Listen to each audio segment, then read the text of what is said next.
지난주에 한 연설을 듣게 되었습니다. 맥 레이븐이라고 하는 분인데 미국의 해군 제독을 지냈던 분입니다. 대장을 역임하였던 분인데 그분이 텍사스 유니버시티에서 학생들에게 이렇게 연설을 하게 되었습니다. 그분의 연설이 너무나도 귀해서 책으로까지 이렇게 발간이 되게 됐는데 Make Your Bed라고 하는 그런 책입니다. 베드라고 하는 말 여러분들 잘 알고 계시죠? 침대라고 하는 그런 말입니다. 이 해군 제독은 학생들에게 이렇게 이야기를 해요. 당신이 세상을 변화시키고 싶습니까? 그렇다라고 하면 당신의 이부자리부터 아침에 자고 일어났던 그 침구부터 잘 정돈해야 합니다. 매일 아침 이불 정돈을 잘 한다라고 하면 여러분은 그날의 첫 번째 과업을 아주 잘 완수하게 되는 것입니다. 그것은 여러분에게 아주 작은 뿌듯함을 줄 것이 되겠죠. 그리고 그 다음 여러분들의 인생 가운데 이루어지는 과업을 잘 수행할 수 있는 용기를 줄 것입니다. 하루가 끝나면 완수된 과업의 수가 또 시간이 지나고 날이 지나면서 하나에서 하나로 여럿으로 그렇게 쌓여갈 것을 여러분은 볼 것입니다. 침대를 정돈하는 사소한 일이 인생에서 얼마나 중요한 역할을 하는지 알 수 있게 되는 것이죠. 여러분이 사소한 일을 제대로 해낼 수 없다라고 하면 큰 일 역시 제대로 해낼 수 없습니다. 성경에 나와 있는 주님의 말씀과 같은 내용입니다. 작은 일에 충성하고 순종하지 못하게 된다라고 하면 큰 일에도 하나님께서 맡겨주지 않는다라고 하는 말씀이 되겠죠. 그리고 혹시 여러분이 비참한 하루를 보냈다라고 하면 여러분은 괜찮아요. 집에 돌아와서 정돈된 침대를 보게 될 것입니다. 여러분이 정돈한 침대를 그리고 요를 여러분이 보게 된다라고 하면 분명히 여러분에게 내일은 더 잘할 수 있을 거야 라고 하는 그런 용기를 갖게 된다라고 하는 것이죠. 이 말이 무엇입니까? 배드부터 시작해야 된다라고 하는 말을 하고 있어요. 해군에 있을 때 아마도 병사들에게 이렇게 주장하였던 말이 아닐까 싶어요. 기본이 찾아져야 된다라고 하는 것입니다. 작은 일이지만 기본을 잘 지켜야 된다라고 하는 것을 역설하고 있는 것이 아닐까요? 이것이 바로 아주 작은 일이지만 우리 인생 가운데 승리를 줄 수 있는 귀한 일이 되고 있다 말하고 있는 것입니다. 우리가 너무나도 잘 알고 있는 일이죠. 작은 일이 나의 삶을 변화시킬 수 있다. 바로 그것이 세상을 변화시키는 일이라고 이렇게 이야기하고 있어요. Maybe the world. 이 작은 친구 정리부터 이 사소한 일부터 잘 해나가게 된다라고 하면 혹시 세상도 변화시킬 수 있지 않을까? 이 책의 부제의 내용입니다. 오늘 성경 말씀은 신앙의 기본에 대해서 이야기하고 있어요. 신앙과 믿음 생활에 있어서 우리가 가장 기본이 되고 찾아져야 될 것이 과연 무엇인지 말하고 있습니다. 여러분의 신앙의 기본은 어떠합니까? 어디로부터 이 기본이 찾아져야 된다라고 여러분 생각하고 있습니까? 혹시 이 신앙의 기본이 무너져 있지는 않습니까? 아니, 더 안타까운 것은 무너져 있는지도 모르고 살아가고 있는 것은 아니겠습니까? 바로 세워져야 될 것, 엘리야를 통하여서 하나님께서는 우리들에게 동일하게 말씀하고 있습니다. 사랑하는 성도 여러분, 오늘 이 신앙의 기본이 여러분들의 믿음의 삶 가운데 그리고 우리 교회 가운데 한국 교회 가운데 다시 세워질 수 있기를 주님의 이름으로 축원합니다. 너무 유명한 말씀입니다. 너무 많은 설교를 들었습니다. 엘리야가 갈멜산에서 바알 선지자들과 대항하여서 싸우는 장면이 나오고 있어요. 바알 선지자 450명, 아세라 선지자 400명, 도합 850명입니다. 1대 850의 전투를 벌이고 있어요. 3년 6개월 동안 비가 내리지 않겠다. 하나님은 이 엘리야에게 말씀하셨습니다. 야고보서 5장 10절에 나와 있어요. 그 은혜의 단비가 그쳐지게 되었고 그러므로 인하여서 북이스라엘은 아수라장이 되었습니다. 동물들에게 먹일 물도 없었어요. 그래서 왕이 신하들과 다 대동을 하여서 물을 찾으라고 하였습니다. 그리고 이 모든 일들이 바로 엘리야가 하늘의 담비 이슬까지도 그치게 하겠다라고 선포하였기 때문에 비롯된 일이라고 이렇게 아합과 이스라엘 사람들은 알고 있었습니다. 갈멜산에 그래서 대결이 벌어지게 되었죠. 이 갈멜산의 대결은 저는 엘리야의 대결만이 아니라고 생각합니다. 우리도 갈멜산에 그런 승부를 겨루고 있습니다. 이 대결에서 승리자가 되기 위하여서 우리가 가져야 될 신앙의 중요한 기본이 찾아져야 되겠죠. 그 첫째로 우리는 갈멜산에 믿음이 있어야만 됩니다. 갈멜산의 승리는 어디에 있었습니까? 어떻게 엘리야는 갈멜산에 나아갈 수 있었습니까? 큰 믿음이 있어서 물론 맞습니다. 그러나 그것이 전부가 아닙니다. 엘리야 또한 우리와 성정이 같은 사람이다 이렇게 말하고 있어요. 오늘날 이 시대를 살아가고 있는 저와 여러분 뭐 별반 다름이 없는 사람이라고 야고보서 5장 17절에서 분명히 말씀하고 있습니다. 하나님이 말씀하고 있었어요. 얼마나 잘 알고 있느냐로부터 우리 믿음은 출발을 하고 있는 것이죠. 믿음은 무조건 믿는 것이 아닙니다. 믿음을 갖기 위하여 우리는 먼저 잘 알아야 되겠죠. 믿음의 대상이 누구인지 무엇을 믿을 것인지 먼저 이 믿음에 대해서 확실히 해야만 됩니다. 그래야 우리는 바로 엘리야처럼 믿을 수 있는 거 아니겠습니까? 믿음의 대상은 두 가지입니다. 첫째로 믿음의 대상인 하나님을 우리는 바로 알아야만 됩니다. 믿음의 내용이 무엇인지, 예수님이 어떤 분이신지, 하나님이 어떤 분이신지, 무엇을 믿어야 할지 바로 알아야 우리는 제대로 믿을 수 있겠죠. 그래서 믿음은 아는 것으로부터 시작을 하게 됩니다. 하나님이 어떤 분이신지 바로 알았기 때문에 바로 엘리야는 갈멜산의 전투에 참여할 수 있었습니다. 그리고 하늘의 불을 내릴 수 있게 되었던 것입니다. 말씀 36절, 주님께서 이스라엘의 하나님이시고 나는 주님의 종이며 내가 오직 주님의 말씀대로만 이 모든 일을 하고 있다라고 하는 것을 이렇게 성경 말씀은 전하고 있어요. 주님께서 이스라엘의 하나님이시고 나는 주님의 종이며, 두 번째 엘리야는 자신이 누구인지 알았습니다. 우리는 자신이 누구인지 알아야만 됩니다. 야고보서에서 엘리야는 우리와 성정이 같은 사람이라고 하였어요.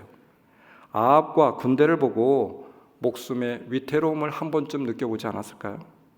군대 앞에 오금이 저리지 않았을까요? 저는 그랬다라고 믿습니다.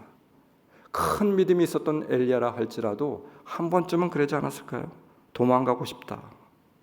아, 내가 죽게 되는 것인가? 저 많은 그런 군대와 저 많은 제사장들과 내가 어떻게 대결을 벌이지? 똑같이 어렵고 힘듭니다. 그러나 단 한 가지 다른 것이 있었어요. 하나님이 자신을 아합에게 보냈음을 알았습니다. 무엇을 해야 하는지도 알았습니다. 설사 죽는 한이 있다 할지라도 하나님이 나를 보내셨고 나를 보내신 이유가 있고 내가 해야 되는 일이 있다라고 하는 것을 알게 되었죠. 그뿐이 아닙니다. 하나님이 살아계셔서 이제까지 나와 함께 하셨지만 이 갈멜산 전투의 현장에도 하나님은 임재하시고 하나님은 살아계시다. 여러분, 이렇게 아는 것이 중요해요. 알아야 우리는 용기를 낼 수가 있습니다. 두려움에 도전할 수 있어요. 시시각각으로 다가오는 두려움, 갈멜산의 그 위험한 일들, 우리는 이것을 어떻게 이겨낼 수 있을까요? 아는 것은, 오늘 성경에서 말하고 있는 이 아는 것은 머리로 아는 것이 아닙니다. 생생하게 체험되어진 믿음이 되겠죠. 곧 경험되어진 암입니다. 말씀 37절, 주님이심을 알게 하여 주십시오. 살아계심을 알게 하기 위하여서 하나님께서 불을 내렸어요. 알게 하심이 바로 엘리야가 그렇게 고백하였던 것처럼 우리 삶의 목적입니다. 하나님이 되심을 알게 하기 위함이 우리 삶의 목적이 되어야 되겠죠. 내가 사는 것도, 내가 일하는 것도, 내가 잘 되는 것도, 심지어 내가 실패하는 것도, 내가 먹는 것도, 내가 아픈 것도, 내가 잠자는 것도 하나님을 알게 하기 위함입니다. 하나님의 역사하심을, 살아계심을 보여주기 위함이었습니다. 하나님께서 참 신이심을 알게 하기 위함이었죠. 무엇보다도 엘리야가 바알 선지자들 앞에 나아갈 수 있었던 계기가 있었습니다. 살아계신 하나님을 경험하며 실제하는 하나님의 임재를 보고 있었습니다. 보십시오. 열왕기상 18장 15절, 내가 섬기는 만군의 주님께서 살아계심을 두고 맹세하오. 오바댜에게 한 말이었습니다. 오바댜야, 들어라. 너 하나님의 사람이지. 내가 섬기는 만군의 주님께서 살아계심을, 내 안에 살아있고 지금도 살아있고 그 하나님의 살아계심을 두고 내가 맹세한다. 난 도망가지 않을 거야. 내가 갈 거야. 여러분, 자신도 설득하지 못하고 자신도 느끼지 못하는 하나님을 우리가 어떻게 보여줄 수 있겠습니까? 어떻게 전할 수가 있을까요? 나 스스로에게도 실제하지 않는 하나님을 내가 한다라고 해서 사람들이 믿을 수 있을까요? 여러분, 나의 삶 가운데 실제하지 않는 하나님을, 그 실제하지 않는 하나님이 없는데 어떤 영향력을 보여줄 수 있겠습니까? 나에게 먼저 설득되지 않는 하나님을 우리가 어떻게 보여주고 어떻게 믿을 수 있으며 어떻게 전할 수 있으며 더욱이 엘리야처럼 어떻게 죽음을 각오하고 그 위험 가운데 맞서서 나설 수가 있을까요? 주님이심을 알게 하여 주시옵소서라고 말하며 나아갈 수 있었던 것은 엘리야의 삶 가운데 심령 속에 실제하는 하나님이 계셨습니다. 죽음의 두려움을 이길 만한 하나님으로 만나지고 경험되고 그 하나님이 체험되고 있었어요. 그러하기에 아합 앞에 나아갈 수 있었고 그러하기에 갈멜산 앞에 설 수 있었습니다. 신앙은 저는 말이 아니라고 믿습니다. 실제인 것이죠. 말에는 능력이 없어요. 실제입니다. 실제하는 하나님이 내 삶 속에 고백되어져야만 됩니다. 그 실제하는 하나님을 내가 믿을 수 있어야만 됩니다. 거기에 능력이 임하게 되는 것이죠. 거기에 살아있는 그런 놀라운 역사를 내가 만나게 되는 것입니다. 죽은 신앙을 붙들고 있어서는 안 됩니다. 왜 우리 삶 가운데 능력이 임하지 못하고 있나요? 왜 겉만 무성한 무늬만 있는 경건의 능력이 빠진 모양만 있는 신앙을 가지고 있습니까? 실제로 경험되어진, 실제로 내주하고 있는 그 하나님이 내 안에 살아있지 못하고 있기 때문이 아닐까요? 그것이 증거가 되겠죠. 실제가 되면 달라집니다. 말이 아닌 실제가 되어야만 됩니다. 내가 들어서 아니면 학습하여서 알았던 지식과 생생하게 삶으로 경험하고 체험한 지식은 완전히 다른 거예요. 완전히 다른 거예요. 왜 자녀들에게 우리가 진리를 알려주어도 우리 자녀들은 잘 모를까요? 야, 내가 경험했어. 이렇게 가야지 바른 길이야. 이 길이 곧 살 길이야. 아무리 알려줘도 자녀들은 잘 따르지 않아요. 깨닫지 못해요. 부모들은 이미 알고 있습니다. 경험으로 알고 있습니다. 체험하였던 삶이 있습니다. 그래서 확실히 알고 있는 것입니다. 그러나 아직 자녀들은 경험하지 못하였어요. 실제하는 삶이 없었습니다. 그래서 겉도는 것입니다. 아무리 이야기해도 말귀를 알아듣지 못하는 거예요. 힘은 어디에서부터 나오는 것입니까? 실제입니다. 내가 경험한 실제인 것이죠. 우리의 신앙도 저는 마찬가지라고 믿습니다. 실제로 경험되고 실제하는 믿음은 다릅니다. 흔들리지 않아요. 왔다 갔다 하지 않아요. 상황에 따라 흔들리지 않아요. 왜 상황에 따라 흔들립니까? 실제하는 믿음이 없기 때문이 아니겠습니까? 흔들렸다가도 다시 일어설 수 있어요. 실제하는 믿음이 있으면. 오늘 말씀 33절 35절에 보면 하나님은 엘리야에게 큰 통 4개에 물을 가득 부어서 도랑에 부어라. 그 물을 철철 넘치게 부어라. 이렇게 이야기했는데 갖다 부니까 또다시 3번이나 12동이를 도랑에 붓게 되었습니다. 여러분, 이 상황이라고 하면 돋보기를 대서라도 단에 불을 붙여야 할 판 아니겠습니까? 엘리야는 이렇게 생각하고 있는 것일까요? 12동이의 물동이 시발유처럼 생각하고 있는 것입니까? 더 많이 부어야 돼. 이 말이에요? 하나님이 이와 같은 일을 시키신 이유, 엘리야가 순종한 이유는 단 하나입니다. 하나님이 불을 내려서 제단을 살랐을 때 이 일은 실제하는 하나님을 보여주시기 위해서, 불가능한 이 모든 일들 가운데 하나님이 어떻게 역사하시는지 그것을 보여주기 위해서 엘리야가 이렇게 시킨 것이죠. 그것을 각인시키기 위함이었습니다. 인간은 간사하여서 기도할 때 하나님밖에 길이 없는 것처럼 열심히 매달리지만 정작 그 기도의 응답을 우리가 이루게 된다라고 하면 내 자신이 노력해서 뭐 이렇게 돼서 된 것이지, 우연의 일치이겠지, 아니면 뭐 어떤 다른 능력이 있어서 이렇게 된 것이겠지, 우리는 종종 이렇게 생각할 때가 있습니다. 그래서 하나님은 그분이 아니면 어렵다가 아니라 이것은 도저히 불가능한 일이야, 하나님만이 하시는 일이야, 하나님은 그래서 싫지 않은 하나님이야, 이것을 보여주기 위함이 아니겠습니까? 사람들이 어렵다 하면서도 아직 하나님께 나오지 않는 까닭은 아직은 자신들의 힘으로 반전시켜 볼 수 있다고 생각하기 때문입니다. 그래서 하나님은 불가능을 선언하도록, 절망을 인식하도록 물이 더 부어지기를 기다리고 계신지도 모르겠습니다. 이와 같은 이치는 우리의 삶 가운데 동일합니다. 인생의 도랑에 쓰디쓴 물이 부어지고 있는 그 유일한 이유, 지금도 그 물동이가 계속해서 부어지고 있는 이유, 그 안타까운 이유, 오늘 우리에게도 하나님의 살아계심을 인정하고 그 살아계신 하나님을 만나게 하기 위함이 아니겠습니까? 실지 않은 하나님을 믿음으로 고백하기 위하여서 그 물동이는 여전히 지금도 부어지고 있는 것이 아니겠습니까? 성령이 너희에게 임하시면 너희가 능력을 받고, 두나미스, 파워, 다이나마이트입니다. 다이나마이트는 아무 소용이 없어요. 거기에 권능, 불꽃이 임하게 되면 완전히 폭발적인 힘이 이루어지게 되죠. 능력은 어떻게 오는 것입니까? 실제입니다. 살아있는 것이에요. 말씀을 준비하면서 이런 글을 보게 되었어요. 널빤지와 미꾸라지의 차이점이 무엇인가? 여러분은 어떻게 생각하십니까? 널빤지와 미꾸라지의 차이점이 있대요. 강물에 뛰어보면 알게 됩니다.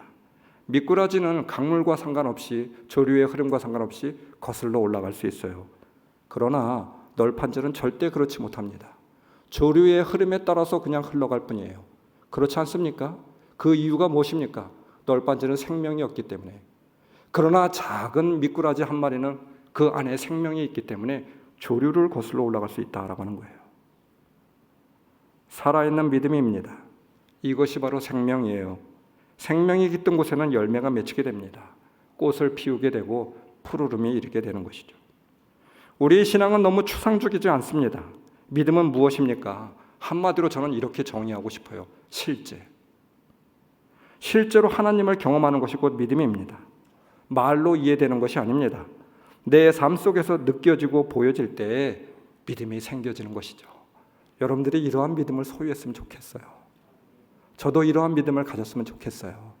우리 좋은 교회가 이렇게 실제하는 그 하나님을 붙들고 살아갈 수 있는 우리 교회와 성도들이 되었으면 좋겠어요. 분당 우리 교회 이찬수 목사님 여러분들 잘 아시죠? 너무 유명한 목사님이 돼서. 이 목사님 교회에서 한 성도가 메일을 보내게 되었습니다. 목사님에게 한 통의 메일이 왔대요. 교인 가운데 고3 학생, 예쁘장한 여학생이 있었는데 대학 입시를 준비하다가 그만 병에 걸리게 되었습니다. 이 여자아이가, 학생이 자궁암에 걸리게 되었어요. 너무나도 안타까웠습니다.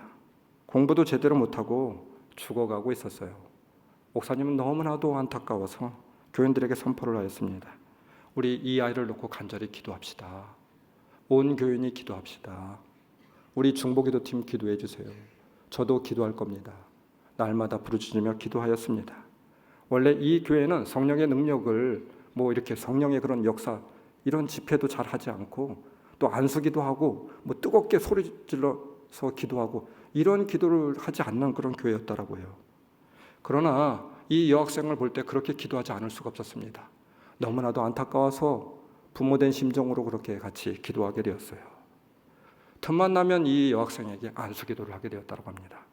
그런데 하나님께서 불쌍히 여기셨는지, 이 아이의 기도를 들으셨는지, 아니면 교인들의 기도를 들으셨는지, 목사님의 기도를 들으셨는지 안수기도를 하게 되었는데 이 아이가 낫게 되었습니다. 목사님도 깜짝 놀랐다라고 해요. 병원에 가서 진료를 받게 되었는데 암세포가 사라졌다라고 하는 병원 진단을 받게 되었습니다. 할렐루야. 너무 놀라운 일이 일어나게 되었어요. 하나님께 감사합시다. 하나님은 실제하십니다. 하나님은 역사하십니다. 우리 기도에 응답하십니다. 목사님이 너무나도 놀라워서 설교 시간에 이 간증을 하게 되었어요. 우리가 알지 못하는 초자연적인 신의 세계가 있습니다. 우리는 그것을 인정해야만 합니다. 이렇게 설교를 간곡하게 하게 되었어요. 예배가 끝난 뒤 며칠이 지났을까? 한 집사님이 목사님에게 메일 한 통을 보내게 되었습니다. 편지였어요.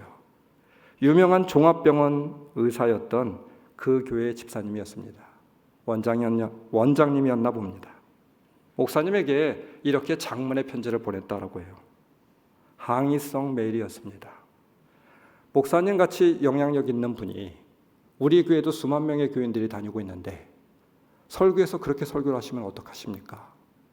목사님의 설교를 대한민국의 많은 성도들이 듣고 있는데 목사님 같이 영향력 있는 분이 그렇게 설교하시면 안 됩니다. 라고 하는 취지의 글이었습니다. 목사님 같이 영향력 있는 분이 그런 설교를 하니까 많은 사람들이 암을 조기에 발견해서 치료하면 나을 수가 있는데 병원에 안 나오고 밤낮 기도만 하다가 죽는 거 아니겠습니까? 그러므로 목사님이 그런 말을 함부로 하는 것은 성도들에게 결단코 도움이 되지 않습니다. 그리고 나는 이제까지 수십 년 동안 의사 생활을 해왔지만 기도에서 나은 것을 단 한 번도 보지 못하였습니다. 목사님은 이 성도가 보낸 이메일의 취지를 충분히 이해하였습니다. 그렇지만 그것이 전부는 아니기 때문에 그 교인에게 간곡하게 안타까운 마음으로 이런 답장을 하였다고 하죠.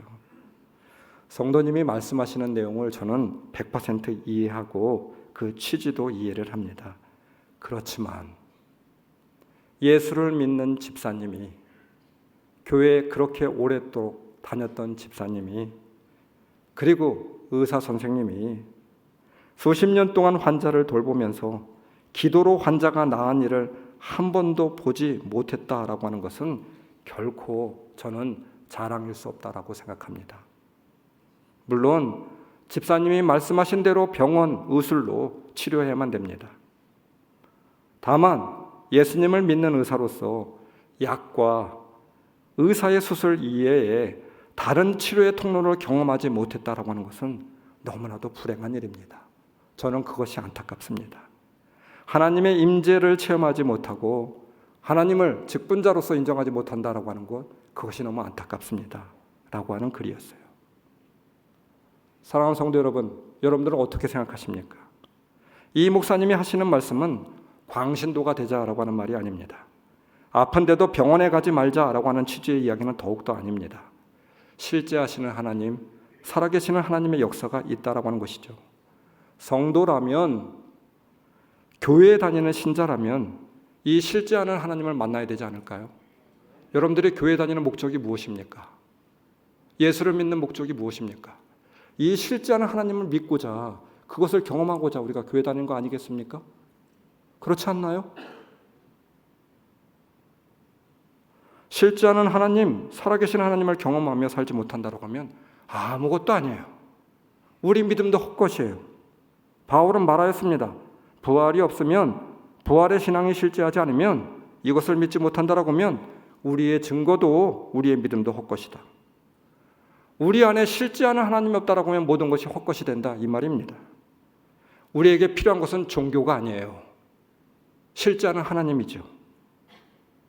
믿는 자든 믿지 않는 자든 다 같이 보고 고개를 숙일 수밖에 없는 내 안에 실제하는 그 하나님, 그 하나님을 나도 알고 다른 사람들도 알고, 여러분 이것이 저의 평생의 소원입니다. 우리 평생의 소원이잖아요. 초대교회 믿는 자든 믿지 않는 자든, 눈이 있고 귀가 있는 사람들은 누구나 볼 수 있고 경험할 수 있는 그 무엇이 있었습니다. 이것이 바로 하나님의 실제였죠. 그래서 초대교회는 위대한 교회가 되었어요. 그래서 초대교회 성도들은 위대한 성도들이 되었어요. 1세기 로마 시대를 뒤집어 놓게 되었습니다. 더 나아가 이 시대에 완전히 문명을 뒤집어 놓는 그런 사람들이 되게 되었죠. 실제하신 하나님, 그 하나님이 그들 안에 있었습니다. 엘리야의 실제, 그 믿음의 실제, 신앙의 실제가 우리에게 있기를 소원합니다. 이것이 아는 것입니다. 하나님은 오늘 우리에게도 보여주시길 원하시고 있어요. 갈멜산의 전투는 오늘도 진행 중입니다. 우리 삶 가운데 그 하나님의 실제를 우리가 경험하고 증거할 수 있는 그 실제가 여러분들의 삶 가운데 있을 수 있는 여러분들이 되시길 주님의 이름으로 다시 한번 축원합니다. 축원합니다. 말씀 30절, 그는 무너진 주님의 제단을 고쳐 쌓았다. 하늘에 불이 내리기 전에 이루어졌던 일이 있었습니다. 하나님이 명령한 내용이 있었어요. 무너진 주님의 제단을 고쳐 쌓았다. 하늘에 불이 임하기 전에 찾아줘야 될 것이 있습니다. 고쳐 쌓아졌다라고 하는 말은 이 말이 의미하고 있는 뒷이야기는 무엇입니까?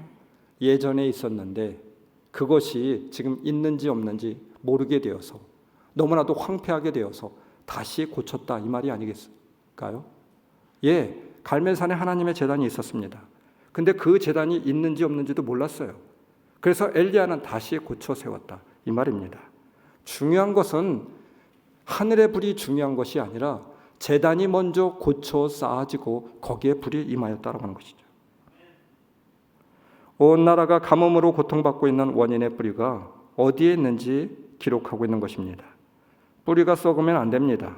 뿌리가 썩으면 아무리 다른 무엇을 한다 할지라도 소용이 없는 것이죠. 하나님과의 관계의 단절이었습니다. 모든 인간의 마음에는 하나님이 아니면 채울 수 없는 공백이 있기 때문에 하나님과 인간의 교제가 병들기 시작하면, 단절이 생기면 인생 전체가 병들기 시작하는 것이죠. 바알과 아세라는 비의 신이고 풍요의 신이었습니다. 이스라엘은 바알과 아세라를 섬기게 되었습니다. 그 제단이 있었다라고 하면 바알과 아세라 제단밖에 없었습니다. 그래서 3년 6개월 동안 비가 내리지 않았던 것이었죠. 하나님을 예배하는 제단이 무너졌습니다. 제단이 황폐하게 되었어요. 그래서 무엇입니까? 어떻게 해야만 됩니까? 엘리야는 솔루션을 제기하고 있잖아요. 무너진 제단을 다시 쌓고 고쳐 쌓고, 무너진 제단이 고쳐 쌓아져야만 됩니다. 황폐해진 제단을 수축해야만 됩니다. 그때 불이 임하는 것이죠. 하나님이 보신 것은, 하나님이 원하는 것은 하늘의 불이 아니었어요. 3년 6개월 동안 마른 하늘에 비가 내리는 은혜의 단비가 아니었습니다. 우리는 잘 보아야만 됩니다. 하나님이 간절히 원하였던 것은 무너진 제단을 다시 고쳐 쌓기, 이것이 하나님이 원하는 것이었습니다. 사람들은 문제 해결과 기가 막힌 방법으로 눈에 보이는 역사가 이루어지기를 간절히 소원하고 있어요. 그러나 여러분, 하나님의 관심은 무너진 제단에 있어요. 무너진 제단이 다시 고쳐 쌓기를 원하는 것, 이것이 하나님의 관심사입니다. 역대지하 7장 13절부터 14절, 솔로몬의 기도를 듣고 하나님이 이렇게 응답하셨어요. 보세요. 들어라. 내가 하늘을 닫고 비를 내리지 아니하거나 메뚜기를 시켜 땅을 황폐케 하거나 나의 백성 가운데 연병이 돌거든 내 이름으로 일컫는 나의 백성이 스스로 겸손해져서 기도하고 나를 찾고 악한 길에서 떠나면 내가 하늘에서 듣고 그 죄를 용서하여 주며 그 땅을 다시 번영시켜 주겠다. 번영시켜 주는 조건이 있었어요. 네가 하나님의 제단 다시 나와서 그 무너진 제단을 고쳐 쌓을 때 내가 듣고 내가 번성케 하겠다. 어떤 병이 있다 할지라도 고쳐주겠다. 막힌 것을 열려줄 것이다.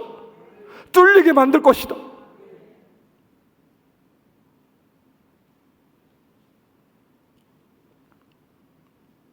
서두에서 설명드렸던 맥레이븐 해군 제독은 해군 병사들에게 이렇게 이야기하였습니다. 상어가 득실거리는 바다에 들어가 수영을 할 때 상어는 절대 우리를 해칠 수 없습니다. 기억하세요. 절대 겁먹지 마세요. 설사 상어가 달려든다 할지라도 겁먹으면 안 돼요. 겁먹은 모습을 보여주면 안 돼요. 그러면 어떻게 합니까? 상어가 달려들 때 맞서야만 됩니다. 주먹으로라도 상어의 눈을 때려야만 됩니다. 맞서야만 됩니다. 이렇게 이야기했어요. 굶주린 상어가 달려든다 할지라도 모든 힘을 다해서 상어에 대항하는 것입니다. 그러면 상어가 도망갈 것입니다. 이 세상에는 수없이 많은 상어들이 있어요. 상어에 맞설 수 있는 방법, 우리가 대항할 수 있는 방법, 몸으로 대항하는 것이 아니고 힘으로, 능으로 대항하는 것이 아니고 아침에 침구를 정돈하는 일이죠. 기본이 찾아져야만 됩니다. 바로 오늘의 제단을 지키는 것이죠. 사소한 일입니다. 오늘의 제단, 기도의 제단, 말씀의 제단이 상어들이 득실거리는 세상의 바다 속에서 우리를 지키는 유일한 방법입니다. 세상에 맞서는 방법입니다. 기본입니다. 오늘 작은 일이지만 승리한다면 무너지지 않습니다. 무너졌어도 우리는 다시 일어설 수 있습니다. 성도의 기본이 있어요. 우리 인생의 기본이 있어요. 무엇입니까? 여러분들이 너무나도 잘 알고 있잖아요. 예배의 제단, 기도의 제단, 그것을 죽기를 다하여서 우리가 사수하는 일이죠. 이것이 다시 쌓아져야만 됩니다. 그래야 우리는 새롭게 될 수 있는 것이죠. 오늘 의심해 보아야만 됩니다. 오늘 내 심령 가운데 제단은 무너져 있는 것은 아닌지, 무너진 제단을 다시 쌓지 않고 인생의 다른 무엇을 쌓아 올릴 수가 없어요. 말씀 31절, 그리고 엘리야는 일찍이 주님께서 이스라엘이라고 이름을 고쳐주신 야곱의 아들들의 지파수대로 12개의 돌을 모았다. 여러분, 우리가 쉽게 지나칠 수 있는 그런 말씀이 있어요.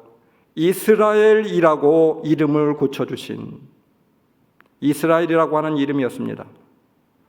무너진 제단을 힘써 찾을 때 이스라엘의 승리가, 하늘의 놀라운 섭리와 역사가 이루어진다라고 하는 말씀이겠죠. 야곱은, 여러분, 고향 자기 집을 떠나서 밧단 아람으로 떠나갈 수밖에 없었어요. 그때 그 땅은 루스 땅이었습니다. 거칠은 땅이었어요.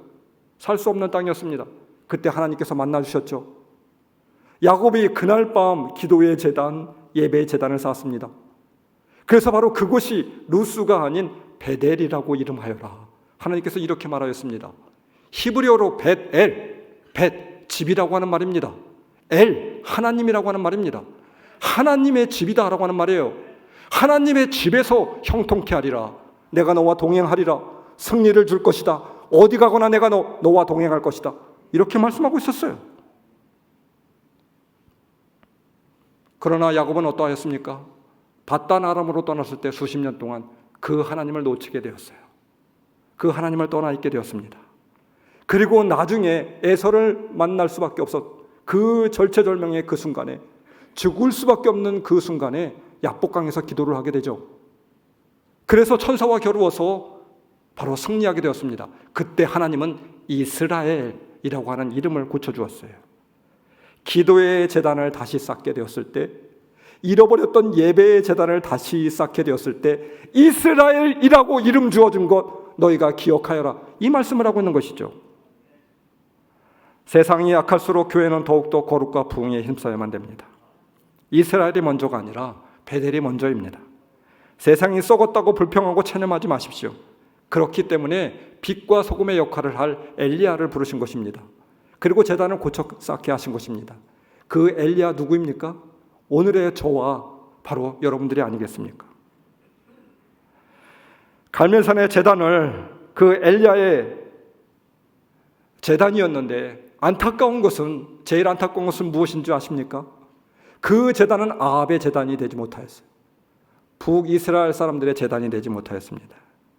엘리야의 제단이지 나의 제단이 되지 못하였다라고 하는데 안타까움이 있습니다. 제단이 무너진지도 모르고 있었어요. 여러분, 더 놀라운 것은 무엇인 줄 아십니까? 하늘의 불이 임하였음에도 불구하고 아합은 돌아서지 않았어요. 이스라엘 백성들은 돌아서지 않았어요. 이스라엘은 돌아서지 않았어요. 결단코 그 갈멜산의 제단은 아합의 제단이 될 수가 없었습니다. 너무 놀라운 일이에요. 제단이 무너진지도 모르고 살고 있는 신앙인들이 문제가 되는 것이죠. 엘리야와 아합의 가장 큰 차이점이 있었습니다.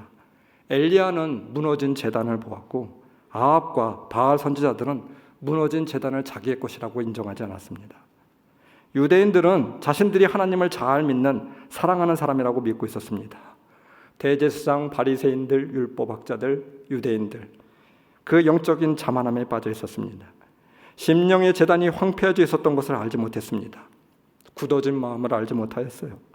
하나님 대신 예수님을 십자가에 그래서 못 박아 죽였습니다. 옆에 계시고 함께 하시는 그 예수님을 고문하고 때리고 십자가에 죽이는 자들이 바로 그들이었습니다. 믿지 않는 자들만 불신자가 아닙니다. 저는 믿는 자들에게도 불신자가 있다고 믿습니다. 영적으로 딱딱해진 믿음을 가지고 있는 자들이 불신자들이죠. 믿는 불신자들입니다. 그 안에 생명이 없는 자는 딱딱해질 수밖에 없어요. 여러분, 한센병이 무서운 것이 무엇입니까? 감각이 없다라고 하는 것이죠. 살점이 떨어져도, 뼈가 부러져도, 우리 장기의 일부분이 떨어져 나가도 감각이 없고 아무 통증이 느끼지 못해요. 지난주에 이 한센병 환자들을 데리고 목회하는 한 목사님을 만나게 되었어요. 여러분 아십니까? 청주에도 한센병 환자들이 살고 있는 마을이 있다는 것을. 22가정이 맨 처음에 목사님이 개척하셨을 때 나왔다라고 해요. 지금은 3가정밖에 안 남았대요. 얼마나 신앙생활을 열심히 하는지 목사님은 그들을 보고 날마다 배우고 있다라고 해요. 그 3가정, 그 자녀들이 오늘도 교회를 지키고 있습니다. 불신자들이 교회 밖에만 있는 것이 아니라 교회 안에도 있습니다. 정말 안타까운 일이죠.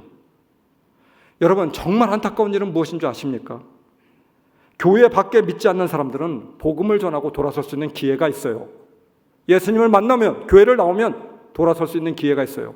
그러나 교회 안에 있는 불신자들은 이미 복음을 알고 있다라고 하는 그 영적인 자만 때문에, 나는 문제가 없다라고 하는 그 영적인 자만함 때문에 그들은 돌이킬 수가 없어요. 이것이 두렵고 안타까운 일입니다. 믿음이 딱딱해졌습니다. 그러면 우리는 불신자입니다.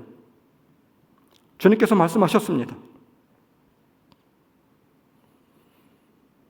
너희가 피리를 불어도 춤을 추지 않고 곡을 하여도 울지 않는다라고 말하였어요. 그만큼 완악해지고 딱딱해졌다라고 하는 말입니다. 사랑하는 성도 여러분, 우리 심령의 재단은 어떠합니까? 우리의 가정의 재단은 어떠합니까? 무너져 있는지도 모르고 살아가고 있는 것은 아닙니까? 나의 무너진 재단을 바라보는 것, 여기로부터 우리는 출발할 수 있어요. 알아야 고칠 수 있는 거 아니겠습니까? 병자가 병이 들었으면 알아야 의사를 찾아갈 수 있는 거 아니겠습니까? 코로나로 인하여서 참 힘든 시간을 지나고 있습니다. 사람들은 교회의 위기라고 생각하고 있어요. 아닙니다. 위기가 아니라 새로워질 수 있는 그런 기회입니다. 나의 무너진 재단을 볼 수 있다고 하면 하나님의 축복이죠. 그래서 하나님께서 코로나를 보내준 것이 아니겠습니까? 그런데 너무 안타까운 것은 이 코로나 때문에 우리 믿는 자들이 떠나야 되겠습니까? 하나님은 우리를 새롭게 하기 위해서 코로나를 준 것인데, 무너진 재단을 고치라고 이 병을 준 것인데 오히려 재단을 떠나고 있습니다. 이것이 너무나도 안타까운 것이죠. 세상에 어떤 무엇으로도 하늘의 불을 내릴 수가 없어요. 내 힘으로 하는 것이 아닙니다. 무너진 재단을 다시, 나의 심령의 재단을 고쳐 쌓을 때 하늘의 불이 내리게 되는 것이죠. 부흥이라고 하는 찬양이 있어요. 이 땅의 황망을 벗어서 하늘의 하나님 긍휼을 베푸시는 주여, 우리의 죄악 용서하소서, 이 땅 고쳐주소서. 이제 우리 모두 하나 되어 이 땅에 무너진 기초를 다시 쌓을 때 우리의 우상들을 태우실 성령의 불 임하소서. 부흥의 불길 타오르게 하소서. 진리의 말씀 이 땅 새롭게 하소서. 은혜의 강물 흐르게 하소서. 성령의 바람 이제 불어와 오 주의 영광 가득한 새날 주소서. 오 주님 나라 이 땅에 임하소서. 사랑하는 성도 여러분, 이 땅에 주님의 나라가 다시 임하였으면 좋겠습니다. 그 살아계신 하나님이 여러분들에게 실제하는 하나님으로 임하였으면 좋겠습니다. 나의 영적인 무너진 재단을 바라보고 하나님 앞에 부흥이 임하게 하여 주소서. 울며 부르짖으며 우리 영적인 재단을 고쳐나갈 수 있는 우리 교회가, 우리 성도들이 되어지기를 다시 한번 주님의 이름으로 축원합니다. 우리의 무너진 재단이 고쳐지게 된다고 하면 하늘의 불은 임할 수밖에 없습니다. 그냥 그대로 임하는 것입니다. 곧 무너진 재단이 고쳐지게 될 때 놀라운 갈매산의 역사가 이루어지게 되는 것이죠. 사랑하는 성도 여러분, 우리의 재단은 무너진 것이 아닙니까? 우리의 가정의 재단은 무너진 것이 아닙니까? 이 영적인 재단을 다시 고쳐 싸우며 나아갈 수 있는 우리의 좋은 교회와 성도들이 다 될 수 있기를 주님의 이름으로 축원합니다.